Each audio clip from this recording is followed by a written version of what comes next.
जिस देश का प्रधानमंत्री हम लोगों को 50 साल पीछे ले जा रहा है, 50 साल पीछे, वो आगे कहां से बढ़ाएं? कैसे हो जाऊं तेरी इबादत पर फना, हमने मांगी थी नौकरी, मोदी जी ने दिया नमक तेल और चना। कहते हैं फकीर हैं, 8,000 करोड़ रुपए का हेलीकॉप्टर है, 10 लाख रुपए का सूट पहनते हैं, 5 लाख रुपए का चश्मा है, 3 लाख रुपए का पेन है। ऐसा फकीर भगवान हमको आपको दोनों को बनाते। भाजपा की राजनीति चमकीय राम के नाम के आधार पे वहाँ जब वो जमीन खरीद रहे उसमें घोटाला कर दिया, तो ये और कहाँ छोड़ेंगे। हिंदू मुस्लिम एकता के लिए, सर्व धर्मों की रक्षा के लिए अगर कोई उनके सामने खड़ा है तो सिर्फ और सिर्फ नेहरू गांधी परिवार खड़ा है, कांग्रेस का वर्कर खड़ा है। कांग्रेस पार्टी से ही लड़ाई सिर्फ भाजपा की है बस, अब बाकी क्षेत्रीय दल का कहीं दूर दूर तक कोई भी नामो निशान नहीं। देश के लिए मोदी नहीं है भैया, ये तो देश की मत मर गई थी जो इनको ला करके बैठा दिया और देश भुगत रहा है। 4 PM न्यूज नेटवर्क में आप सभी का स्वागत है। मैं हूं क्षितिज कांत। लगातार आप देख रहे हैं इंडिया अलायंस की बात करें तो कांग्रेस पार्टी, समाजवादी पार्टी लगातार बैठकों का दौर जारी है। 24 का चुनाव लोकसभा का जैसे जैसे नजदीक आता जा रहा है, जमीनी स्तर पर वर्क जबरदस्त हो रहे हैं, मीटिंग्स का दौर है। और 16 तारीख की बात करें तो काफी अहम दिन है उत्तर प्रदेश में कांग्रेस के लिए, कांग्रेस के तमाम समर्थकों के लिए। कांग्रेस की भारत जोड़ो न्याय यात्रा अब उत्तर प्रदेश में आने वाली है और लगभग 20 जिलों से होकर गुजरेगी। लगभग 1000 किलोमीटर की यात्रा तय करेगी। हमारे साथ तमाम समर्थक हैं कांग्रेस के, हम बात करेंगे और जानेंगे किस तरीके की तैयारियां हैं 2024 के लोकसभा चुनाव को लेकर के। और साथ ही साथ ये भी बात करेंगे कि जो न्याय यात्रा आ रही है इसको लेकर के मन में क्या आ रहा है, कैसी तैयारियां हैं। सर पहले आपसे, नाम आपका? शैलेंद्र तिवारी। कहाँ से आते हैं? लखनऊ से। लखनऊ से ही है। सबसे पहले लोकसभा चुनाव की तैयारी कैसी? देखिए, लखनऊ की लोकसभा की तैयारी पूरे उत्तर प्रदेश में, पूरे देश में बिल्कुल एकदम चुस्त और दुरुस्त है। कील काटा फौज फाटा सब मजबूत है, सारी चीजें एकदम तैयार हैं। बस केवल और केवल इलेक्शन चुनाव आयोग का घोषणा का इंतजार है। बैठकों का दौर भी है, आज भी एक अहम बैठक है। बातें क्या होती है जब बैठक होती है? यही बातें होती हैं कि आपको जो मोदी जी जो झूठ बोल रहे हैं उस झूठ को जनता को बताना है। जो उन्होंने पेटीएम के पैसे खा लिए हैं, वो जो उनका विजय शेखर शर्मा जो पैसे लेके भाग गया है, उनके साथ सेल्फी ले रहा है, वही सब बताना है लोगों को कि ये झूठे हैं, बेईमान हैं, इनका नेता इनके जुमलेबाज, पार्टी इनकी धोखेबाज, और काम इनके सब जो है वादे जुमलेबाज हैं, धोखेबाज है। इस तरह की चीजें हैं। मोदी जी तमाम सारी बातें पंडित जवाहरलाल नेहरू के बारे में बोल देते हैं। तंज गांधी परिवार पे होता है, लेकिन प्रधानमंत्री के खिलाफ ऐसा बोलना, जब खिलाफ बोलते तो मन में क्या आता है? देखिए, मन में क्या आता है, एकदम साफ सी बात है। जिस देश का प्रधानमंत्री हम लोगों को 50 साल पीछे ले जा रहा है, 50 साल पीछे, वो आगे कहाँ से बढ़ाएंगे? वो आगे भाषण देते हैं, राम मंदिर से खड़े होते हैं, कहते हैं 1000 साल की कल्पना कर दी है। 1 साल की कल्पना कर नहीं पा रहे हो। यहाँ लखनऊ में जो ट्रेन मेट्रो चली थी, 1 किलोमीटर उसको बढ़ा नहीं पा रहे हो। बड़ी बड़ी बातें कर रहे हो। बनारस में मेट्रो आज तक चल ना पाई, बड़ी बड़ी बातें कर रहे हो। क्या क्या है उनके पास? सिर्फ सब्जबाग है, जुमला है, धोखा है। बड़े विजन्स लेकर चलते हैं मोदी। देखिए, एक बात समझिए, सूर हो वीर हो और लक्ष्य विहीन हो तो कौड़ी तीन हो, वैसे ही स्थिति है। इनका लक्ष्य केवल सत्ता है, उसके अलावा जनता को देने के लिए नौकरी भी नहीं है। ठीक है, व्यापार की स्थिति खराब हो चुकी है। किसको आपने कहाँ दे दिया? 43,000 करोड़ रुपया आपने लोन कर दिया, किसको कर दिया? कौन पा गया? अच्छा एक बात बताइए, किसी आदमी को आप 10,000 रुपये दे रहे हैं, वो 10,000 रुपये में कौन सा, आप तो चाय भी नहीं पी सकती। 10,000 रुपये में ठेला भी नहीं तैयार होता। आप मूर्ख बना रहे हैं, नहीं बना रहे हैं? घूस दे रहे हैं, नहीं दे रहे हैं? आप सोचिए। मैं तो आपके माध्यम से कहना चाहता हूँ, देश की जनता को सोचना चाहिए कि देश की जनता से एक तरफ वादा किया गया कि आपको 6,000 रुपये महीने मिलेंगे और एक तरफ आपको 6,000 रुपये साल में दे रहा है। आपने 6,000 साल पे विश्वास किया, वो आपके साथ विश्वासघात हुआ। आज आपकी खेती अगर खड़ी है तो सांड खा जा रहे हैं, सांडों से लोग मर रहे हैं सड़कों पर। सांड जो है ऑफिसों में घुस जा रहे हैं। कोई कुछ कर पा रहा है? कुछ नहीं कर रहा है, सिर्फ जुमला है अखबारों में। अगर सरकार खर्च कर रही है आपके ऊपर 1 करोड़ रुपया, तो ये बताने के लिए 8 करोड़ खर्च कर दे रही है। मतलब 8 करोड़ रुपया प्रचार में जा रहा है। 1 करोड़ अगर आपके ऊपर खर्च करती है, एक उदाहरण दे रहा हूं मैं। इस तरीके के आंकड़े हैं। कौन पूछ रहा है? कोई देख रहा है? कौन सुनेगा? किसको सुनाए? नाराजगी काफी है। युवा क्या सोचते हैं? मोदी जी की सरकार पे एक शायरी कहना चाहता हूँ युवा होने के नाते। कैसे हो जाऊं तेरी इबादत पर फना, कैसे हो जाऊं तेरी इबादत पर फना, हमने मांगी थी नौकरी, मोदी जी ने दिया नमक तेल और चना। मोदी जी ने दिया नमक तेल और चना, ये सच्चाई है भारत देश की। मोदी जी अपना संकल्प पत्र उठा के देखें, उसमें बात करी थी 2 करोड़ युवाओं को रोजगार हर साल देंगे। इसका मतलब 10 साल से सरकार है, 20 करोड़ रोजगार। आप 2 दिखा दीजिए। 15 लाख हर खाते में कहा था, स्मार्ट सिटी की बात की थी, गांव को गोद में लेंगे, मेडिकल यूनिवर्सिटी बनाएंगे, एम्स बनाएंगे, छात्रों को अच्छी शिक्षा देंगे, अच्छा वातावरण लाएंगे। मंदिर मस्जिद भारत पाकिस्तान हिंदू मुसलमान के अलावा प्रधानमंत्री के मुंह से एक शब्द नहीं निकलता। अगर निकलेगा तो अडानी के फायदे के लिए शब्द निकलेगा, लेकिन जो किसान 750 किसानों की शहादत हो गई, मोदी जी उस पर बोल नहीं पाए, कहते हैं खालिस्तानी है, पाकिस्तानी है। और जब सांसद संसद में बोलता है तो उसको तमाम तरह के नाम रमेश बिगोली ने दिए थे, गिरफ्तारी हुई क्या? मुझे बताइए। ये लोकतंत्र है। कल सीजीआई ने कहा है कि चंडीगढ़ में जो हुआ है वो लोकतंत्र की हत्या है। कोई मीडिया वाला दिखा रहा है क्या कि मोदी इस पर चर्चा कर रहे हैं क्या? जब देश की संसद में सुरक्षा चूक हुई थी, नौजवान युवा उसके अंदर बम लेके गए थे, उसके ऊपर 144 सांसदों का निलंबन कर दिया, तो इस पर कोई बोलने वाला है क्या? ये सब चर्चा के विषय से बाहर है। ये कहते हैं राम और काम, तो राम को ये लाए हैं क्या? अगर ये इतने शक्तिशाली है तो इनसे मैं कहना चाहता हूं कि विजय माल्या, मेहुल चौकसी और नीरव मोदी को भी भारत में लाएं। वो भगौड़े हैं, देश का पैसा लेकर भागे हैं, वो इनके मित्र हैं इसलिए नहीं ला पाए हैं, और शर्म आनी चाहिए। क्या है आपकी? मेरी उम्र 23 साल है। 23 साल काफी कम उम्र है, लेकिन पब्लिक के बीच में जाते तो पब्लिक समझती है इन बातों को। क्यों नहीं समझेगी? युवा ही इस देश की राजनीति को तय करता है, युवा ही समाज को बदलता है।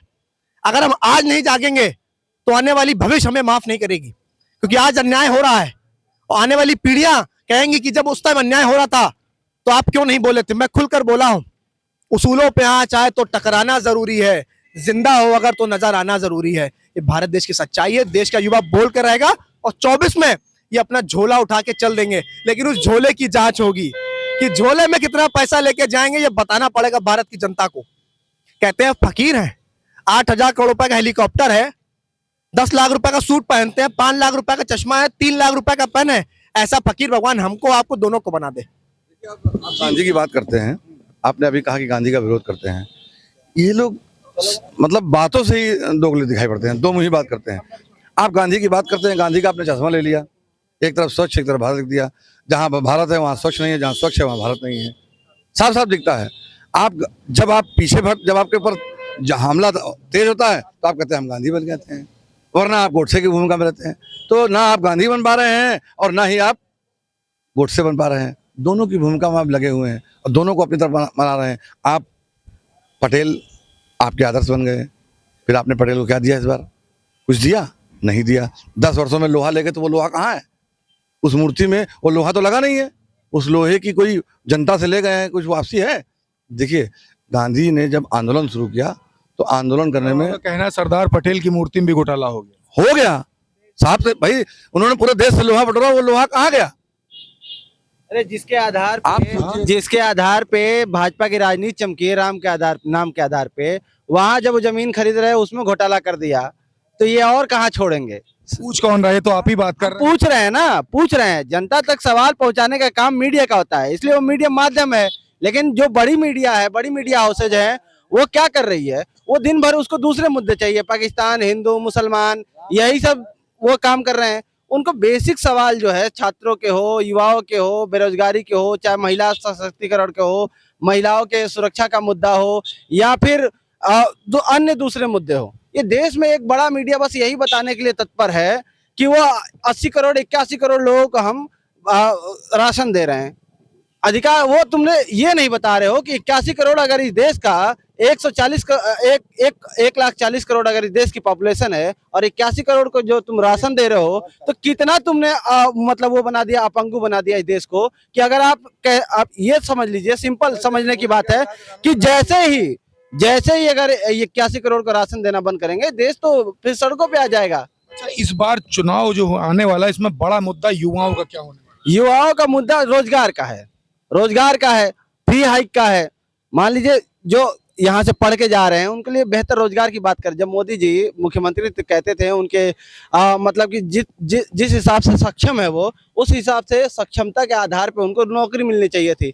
और जब प्रधानमंत्री बने तो मीडिया हाउस में बैठ के कहते हैं कि सामने जो पकौड़ा तल रहा है वो भी रोजगार है, तो भीख मांग रहा है वो भी रोजगार है।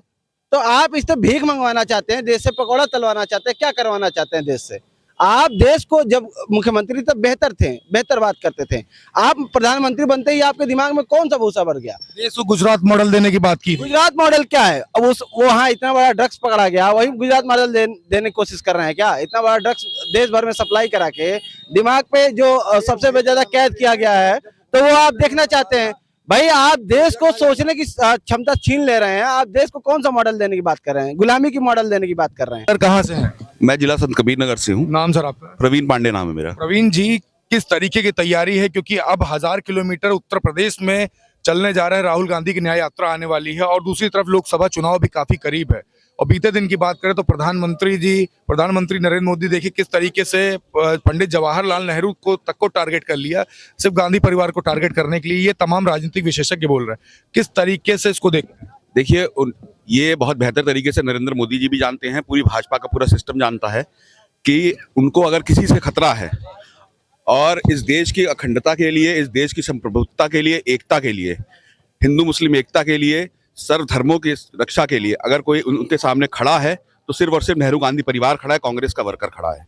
उनके जो उन्होंने सरकारी महकमों को, ईडी हो गया, सीबीआई हो गया, पुलिस प्रशासन हो गया, जैसा आप देख रहे हैं असम में हो रहा है और सब जगह हो रहा है, जिसके नाजायज तरीके से इन लोगों का जिस पूरे सिस्टम का जिस तरीके से भाजपा इस्तेमाल कर रही है, उसके सामने अगर कोई खड़ा हुआ है तो सिर्फ नेहरू गांधी परिवार खड़ा है। बिहार में नीतीश ने भारतीय जनता पार्टी से गठबंधन कर लिया, उत्तर प्रदेश में भी काफी उथल पुथल चल रही है, तैयारी कैसी है यहाँ उत्तर प्रदेश में आप लोग? देखिए कांग्रेस का वर्कर तैयार है और माननीय राहुल गांधी जी उत्तर प्रदेश में इतनी 1000 किलोमीटर की यात्रा करने जा रहे हैं। कांग्रेस का कार्यकर्ता बहुत उत्साहित है। आप आते जाते रहते हैं आप लोग प्रदेश कार्यालय पे, लेकिन पीछे 2 दिन से जब से तैयारियों का सिलसिला चल रहा है, जो उत्साह कांग्रेस के वर्करों में आपने देखा होगा, शायद इससे पहले आपने नहीं देखा होगा। और कांग्रेस का जो वर्कर है वो, चाहे हमारा जिला चंदौली से लगभग 400 किलोमीटर दूर है, मतलब गिनती नहीं है कि कितना वर्कर कितना वहां पहुंचेगा।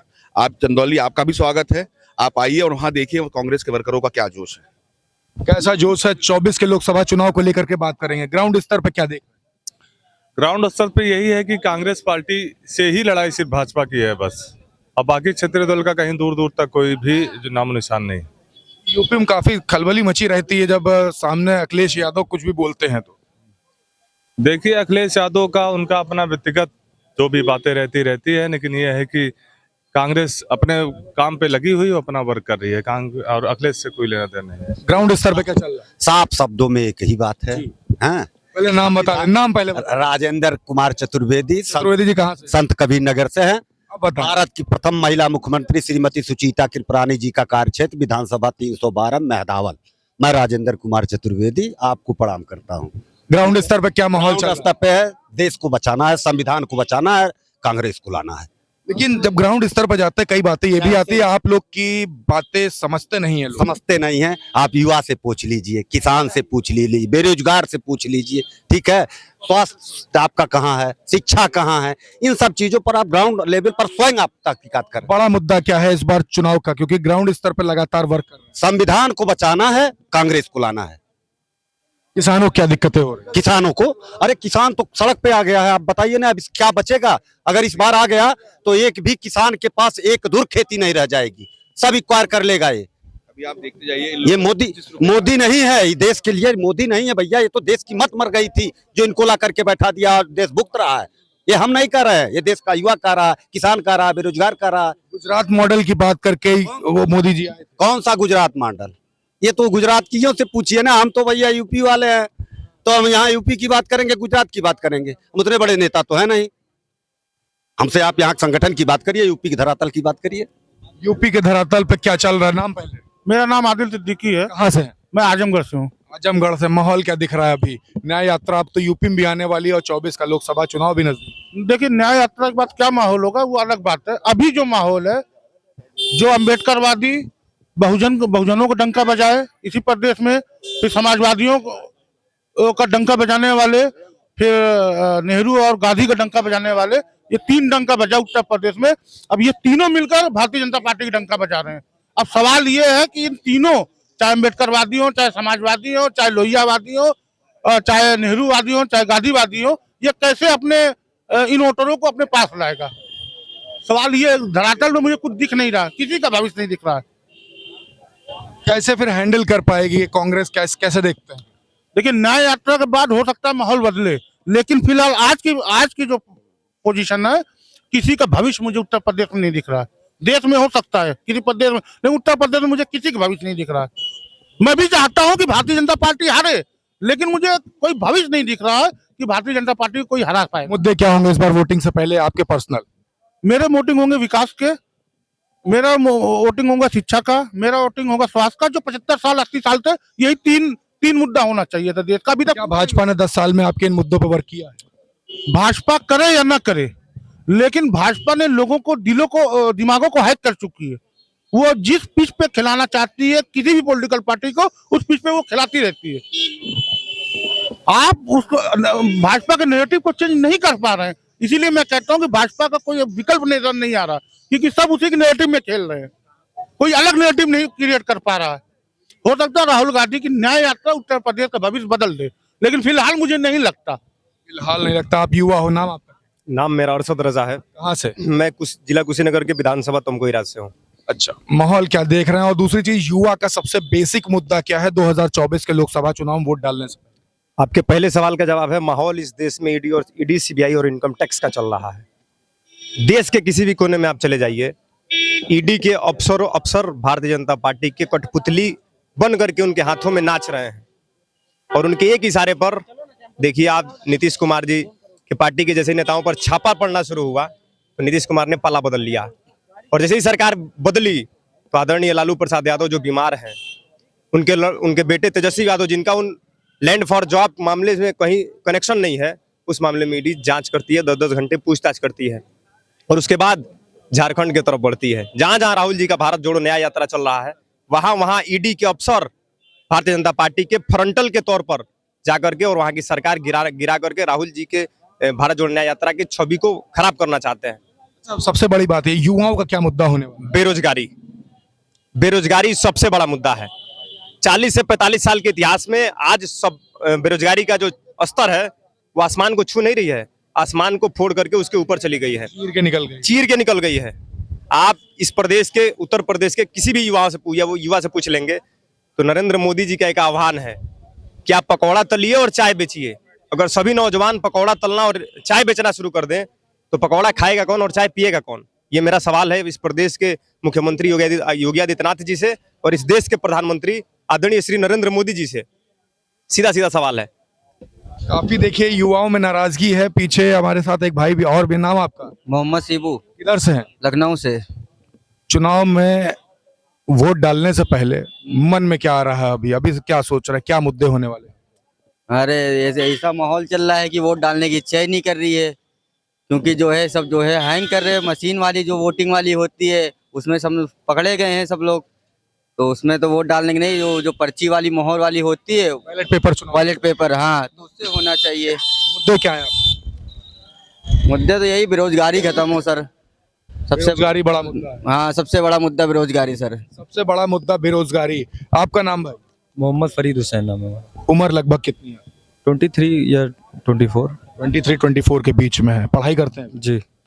अभी चुनाव आने वाला है और सबसे बड़ा मुद्दा आपका वोट डालने से पहले क्या है? सबसे बड़ा मुद्दा तो सबसे पहली बात है कि जिस तरह से युवा नौकरी के लिए लाठी खा रहा है, उसको नौकरी, जिस तरह से मोदी जी ने कहा था 2 करोड़ नौकरियां देंगे, सबसे पहले छात्रों को नौकरियां दें, ना कि जब छात्र अपनी डिग्री लेकर या नौकरी के लिए मांग करे तो उनको लाठियों से मारा जाए। और दूसरा मुद्दा ये, नौकरी के लाठियां खाई है आपने? बिल्कुल खाई हैं। मैं यहीं आके प्रदर्शन करता हूँ, यहीं मैंने लाठियां खाई हैं, यहीं प्रदर्शन करता हूँ, यहीं लाठियां खाई हैं हमने। लखनऊ में आप नौकरी के लिए निकले, आपने लाठियां खाई, डंडे खाए। अभी मन में क्या आता है? सरकार भाजपा की है, नौकरियों की बात करती है, 2 करोड़ रोजगार प्रति वर्ष देने की बात कर रही थी। अब मन में क्या आता है? मन में क्या आता है? बस मन में यही है कि आज जो भारतीय जनता पार्टी के लोग जो भारतीय जनता पार्टी में रह के नौकरी कर रहे हैं, कांग्रेस की जब सरकार थी उस टाइम के नौकरी, उस टाइम का पैसा खा के, और आज भाजपा की बात कर रहे हैं, तो कहीं ना कहीं माहौल बदल रहा है और वो धीरे धीरे फिर अपने इधर आ जाएंगे, इस खेमे में आएंगे। अभी उनको लग रहा था कि भाजपा बेहतर है, कांग्रेस भ्रष्टाचार कर रही है, लेकिन इस टाइम जब जिस व्यक्ति को आप अच्छी तरीके से जानेंगे नहीं, पहचानेंगे नहीं, तब तक उसके बारे में समझ नहीं पाएंगे। बड़ा मुद्दा आपका रोजगार है। रोजगार है, और सबसे बड़ा मुद्दा ये है कि जात पात की राजनीति खत्म होनी चाहिए, क्योंकि जात पात में हमको लड़ाते हैं, पहले तो हिंदू मुसलमान में लड़ाएंगे, उसके बाद जब उससे छुटकारा मिल गया फिर जातियों में बांट रहे हैं, जाति आप ऊंची हो या नीची हो इसमें लड़ा रहे हैं, संविधान खत्म कर रहे हैं। आप क्या कर रहे हैं? भारत को एक नफरत के माहौल में ले जाके झोंकने जा रहे हैं, आप आग में झोंक रहे हैं भारत में। आज का जो माहौल बन चुका है, आज छोटे छोटे बच्चों को ये पता हो गया है कि वो हिंदू है और मुसलमान है। इससे पहले तो किसी को पता ही नहीं था कि हिंदू कौन है, मुसलमान कौन है। भारत की आज़ादी में दमखम से पूरा हिंदू मुसलमान, न जाने कितने मौलाना, कितने पंडित, कितने पिछड़ी वर्ग के SC ST OBC सब लोगों ने, सबका सहयोग है। ये हमारा हिंदुस्तान है, सारे जहां से अच्छा हिंदोसिता हमारा प्यारा भारत है, इसमें सबको रहने का अधिकार है। तो भारतीय जनता पार्टी के लोगों से निवेदन है कि नफरत ना फैलाए, वरना यही जनता सड़क पर उतर के खड़े देगी आपको। आपका नाम है? मेरा नाम सुमन चौबे है, कहाँ से हैं? गाजीपुर से। गाजीपुर से। महिलाएं क्या सोचती, चुनाव से पहले, वोट डालने से पहले मन में क्या था, क्या मुद्दे हैं? जब हमारा 410 का था तो महंगा था, स्मृति ईरानी जो है महिलाओं का नेता कहा जाती है, तो लेकर सड़क पर दौड़ती थी। वो आज जो है कि 1200 में जब सब धरना प्रदर्शन जहाँ हुआ तो 200 घटाए जो है, तो कहा कि बहना को जो तोहफा दिए, तो हमें ऐसे भाई को गला काट के फेंक देंगे, गला नहीं कलाई भाई को मैं राखी नहीं बांधेगा। मैं जो है इतनी महंगाई से चरम से जो आज की डेट में जो उज्ज्वल जो है गैस दिया था, आज जाकर पूछ लीजिए कि रो रही हैं लोग, रो रही है कि उनके खाने के नहीं है, इतनी महंगाई चल रही को खाने नहीं पा रही हैं। वो अपने घर में नून तेल मसाला नहीं, वो गैस कहाँ से भरा पाएंगी? इतनी महंगाई से बोझ पर जा रहा है। महिलाएं पर जो अत्याचार, ये स्मृति ईरानी हमारे है, ये जब महिलाओं पर जो बलात्कार होता है, लड़कियों पर बलात्कार होता है, तो इस नाते जो है कि आज एक बार नहीं बोलती है, एक बार नहीं बोलती। जब कांग्रेस की सरकार था तो मनमोहन जी के जो चूड़ियां ले जाती था, हम तो गए थे गाजीपुर में, हम तो चूड़ियां लेके जा रहे थे कि ले आए मोदी को दो, क्यों नहीं आ रही हो, तू क्यों नहीं दे रही चूड़ी? मैं ना हम लोग बहुत ज्यादा दिक्कत है, बहुत ज्यादा। कांग्रेस में था तो हमारा हिंदू मुस्लिम का नहीं थे, कहीं लड़ाई झगड़ा होती थी, ये योगी था, ये योगी जो है कि ये लड़ाने वाला, झगड़ा कराने वाला, जो विवादित जो करता है, भाषण देता है, इस पर जो है कहीं हिंदू मुस्लिम को लड़ाने का काम करता है। आज ये मुख्यमंत्री बन गया है तो सारा जगह इसका रहा कि शांति है, कहाँ शांति है? रोज मर्डर हुआ है। वही गाजीपुर में आज एक महिला का मर्डर हो गया है, जो चाकू से घोप के मारा गया है, कल का घटना है। एक कहाँ से सुरक्षित है महिला? इस सरकार में तो और भी सुरक्षित हमारी लड़कियां बहनें जो घर से निकल नहीं पा रही हैं। तो मैं ऐसे सरकार को जो लात मार के जो घुसा कहता कि 400 में ना EVM मशीन बंद करा दो, बैलेट पेपर पर चुनाव करा दो, तुम 400 कर दोगे, 4 सीटें तुम्हारा निकलना मुश्किल हो जाएगा, तुम 400 के तो बातें छोड़ दो। देखिए काफी नाराजगी है, 2024 का लोकसभा चुनाव काफी नजदीक है। हम अलग अलग लोगों से बात कर रहे थे। भारत जोड़ो न्याय यात्रा की बात की जाए तो 16 फरवरी को उत्तर प्रदेश में आने वाली है, लगभग 20 जिलों से गुजरेगी, 1000 किलोमीटर का रास्ता लगभग तय करेंगे राहुल गांधी। तमाम समर्थकों में जोश है 2024 के लोकसभा चुनाव को लेकर के। तमाम सारी बातें हुई, काफी सारे मुद्दे हैं, किसानों के अलग मुद्दे, युवाओं के अलग मुद्दे, बुजुर्गों के अलग मुद्दे, काफी सारी समस्याएं हैं और सभी ने अपनी अपनी राय हमारे बीच में रखी। कैसी लगी आपको कमेंट बॉक्स में लिखते रहें और जुड़े रहिएगा 4PM न्यूज नेटवर्क के साथ। ग्राउंड रिपोर्ट के लिए मैं हूं क्षितिज कांत, कैमरा पर्सन शुभम के साथ। धन्यवाद।